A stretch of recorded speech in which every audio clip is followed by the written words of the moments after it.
Bismillahirrahmanirrahim. Assalamualaikum warahmatullahi wabarakatuh.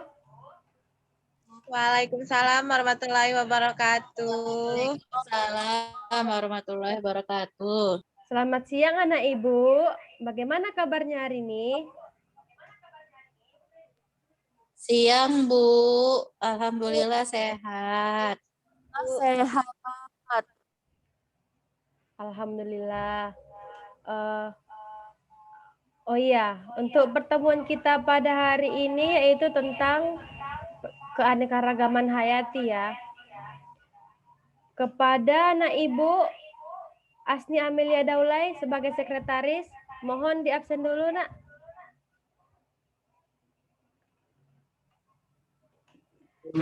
Dicatat. Semuanya hadir Bu.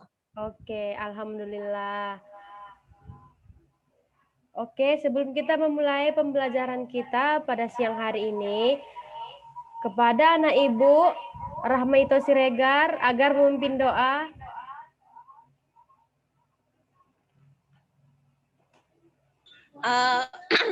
Baiklah, sebelum kita memulai pembelajaran di sore hari ini, ada baiknya kita berdoa sejenak. Berdoa dimulai.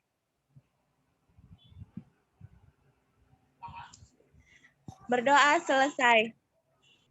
Baiklah, sebelumnya Ibu sangat berterima kasih kepada anak-anak Ibu semua yang telah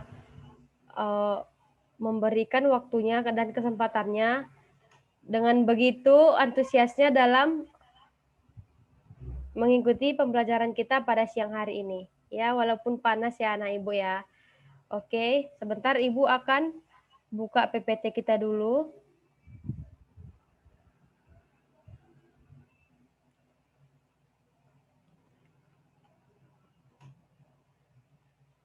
Apakah sudah terlihat anak Ibu PPT kita materi pada hari ini?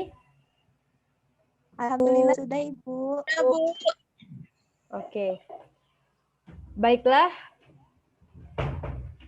Materi kita pada hari ini yaitu tentang keanekaragaman hayati.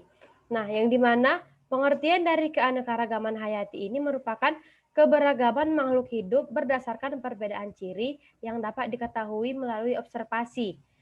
Kemudian keanekaragaman hayati ini terbagi menjadi 3. Yang pertama itu adalah keanekaragaman hayati tingkat genetik, keanekaragaman hayati tingkat spesies, dan keanekaragaman hayati tingkat ekosistem. Nah, pada keanekaragaman hayati tingkat genetik yaitu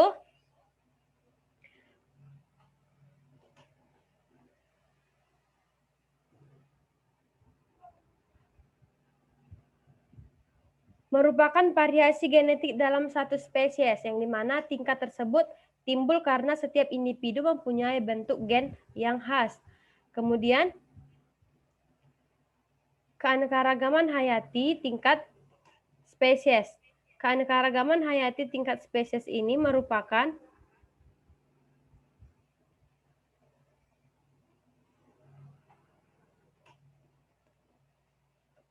Baik, Ibu ulangi, keanekaragaman hayati tingkat spesies ini merupakan keanekaragaman hayati yang dikelompokkan berbagai spesies makhluk hidup dalam genus atau famili yang sama yang hidup di suatu tempat. Biasanya semakin jauh dari kehidupan manusia, keanekaragaman hayati tingkat spesies ini pun menjadi semakin meningkat. Nah, kemudian keanekaragaman hayati tingkat ekosistem. Nah, di mana keanekaragaman hayati tingkat ekosistem ini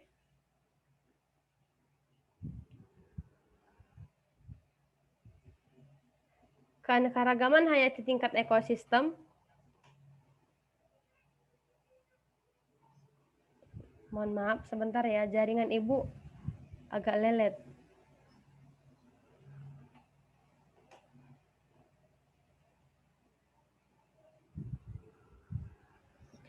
Baik, Ibu ulangi, keanekaragaman hayati tingkat ekosistem ini merupakan keanekaragaman hayati yang timbul karena adanya interaksi antara lingkungan abiotik tertentu dengan sekumpulan makhluk hidup. Contohnya seperti ekosistem hutan, sungai, dan rawa. Sebentar biar Ibu perbesar dulu ya. PPT kita.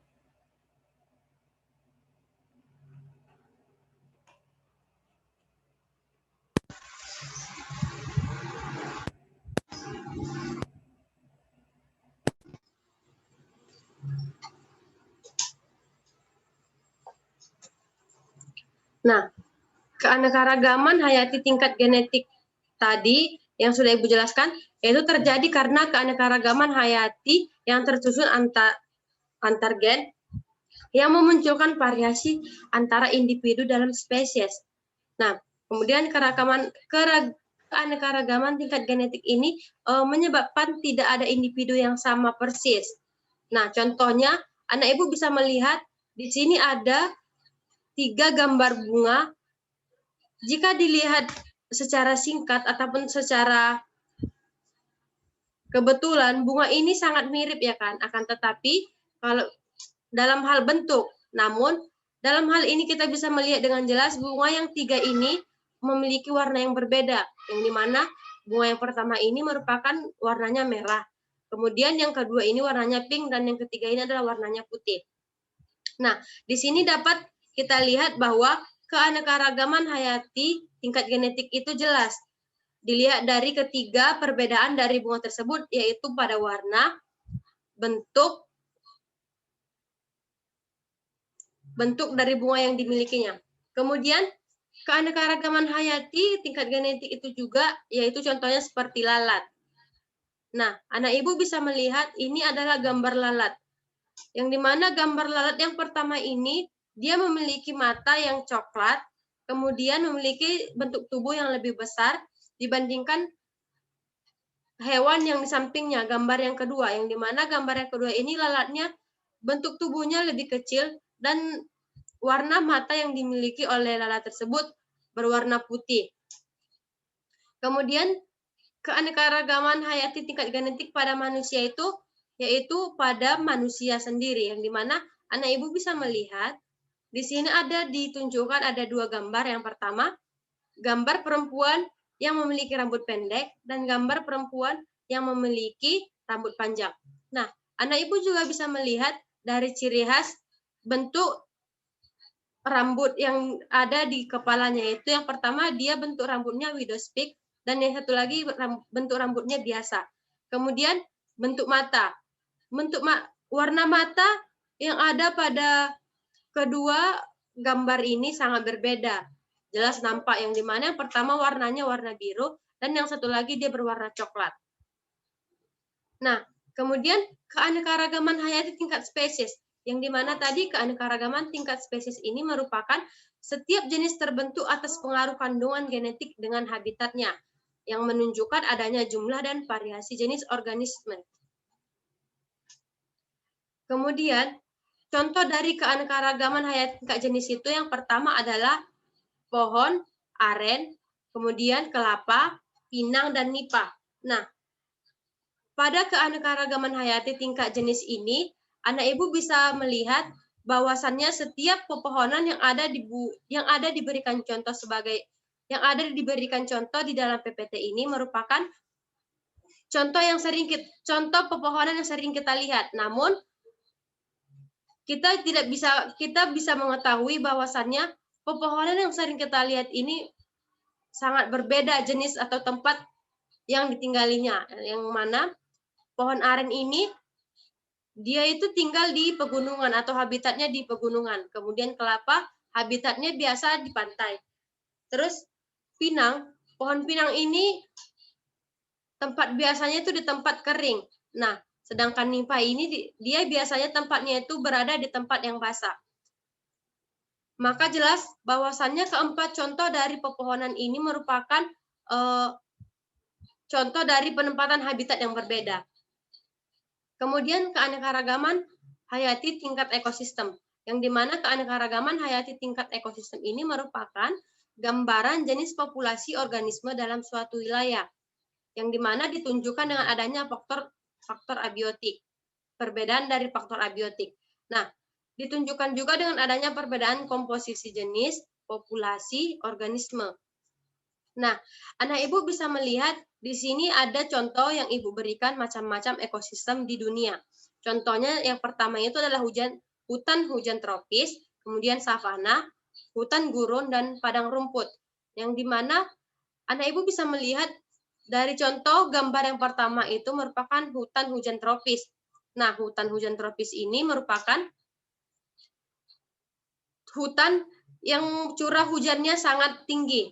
Nah, kemudian yang di sampingnya adalah savana, yang dimana savana ini merupakan perkumpulan dari rumput-rumput yang kecil. Kemudian ada juga sebagian rumput yang besar, akan tetapi rumput ini lebih banyak dihidupi oleh rumput-rumput yang lebih kecil. Nah, kemudian hutan gurun. Anak-anak ibu sudah pernah melihat kaktus sebelumnya kan? Biasanya hutan kaktus ini sering terdapat di negara-negara yang memiliki gurun pasir ataupun panas yang sangat tinggi. Kemudian yang gambar keempat itu merupakan padang rumput. Yang dimana di padang rumput ini kalian bisa melihat bahwasannya ini adalah sejenis kerbau sejenis kerbau ya. Yang dimana jenis kerbau ini memakan rumput-rumput yang ada di dalam padang rumput ini.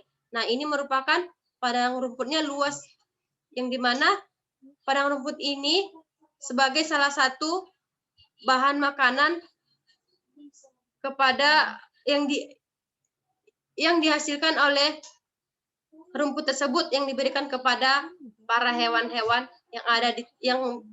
yang berada